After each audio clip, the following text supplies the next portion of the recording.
Бид нар чи харилцсан нэг хуулийн дор хүн болгон тэгш хэрэгтэй учраас нэг нэгний хүндэтгэх хэрэгтэй. Харилцсан ойлголцох хэрэгтэй. Тэгжээ тэр гарцыг гаргах хэрэгтэй. Энэ юм ямар асуудал бол энийг иргэдэд ихэлж ойлгуулж агаад тэр иргэдийн асуудлыг нийгэм захирагчийн алба яагаад иргэдээс авахгүй байгаа. За сүүлийн үед яг энэ яагаад 70 давхрыг бид нар сурвалжилсан бэ гэхээр үзэгчд хүмүүс оршин суугчид олноор хэлсэн. За одоо 25 мянган нийслэл хотод 25 мянган одоо айлын хаашаанд бурш байдгаа энийг нэгд яах вэ?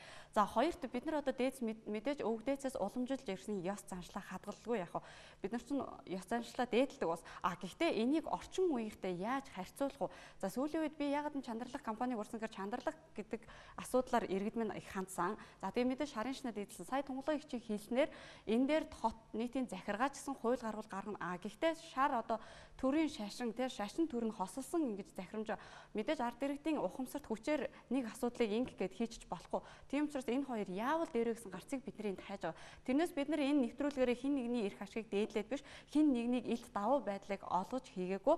Энэ дээр ямар саналтай байна. Улаанбаатарын захирагчийн алба яаж ийн шарын шашнаас өнөөдөр бид нар маш том мэдээлэл авлаа шүү дээ. Тэгвэл зүгээр нэг зурхааж үзмэрч гэсэн хүн өөрийн төлгөөрөө ил тавьсан асуудлыг хүмүүст ханддаг бол энэ асуудал байхгүй. Харин шарын шашнаараа та алтан хайрцаг нээлгүүлж байгаа бол ямар зүг ямар гарц те одоо тэр 20-той бүст байна уу 20-той биш байна зөвшөөрөлтэй газар одоо тэр тухайн асуудлаа тавих уу гэдэг асуудлыг бид өнөөдөр хилцэж гарцыг хайж байгаа. Тэрнээс бид өнөөдөр хин нэгэн давуу эрх олгоогүй байгаа. За ингээд манай Эдэн монголчуудын нэвтрүүлэг энэ хүрээд өндөрлөж байна.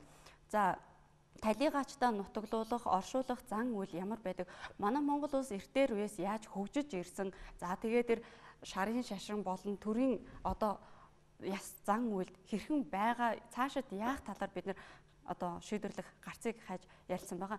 Ингээд нэвтрүүлэгт оролцсон хүмүүсээ одоо дурдъя.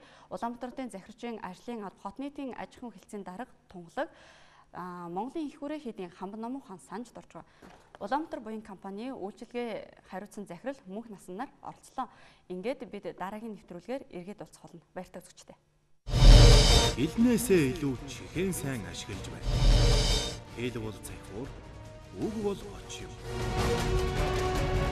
Гэрэлтэж байгаа хоёрын хин ухаалаг нь буруутай. Над шиг гэрэлтэй байгаа ч гэж нар сар минь мишээл.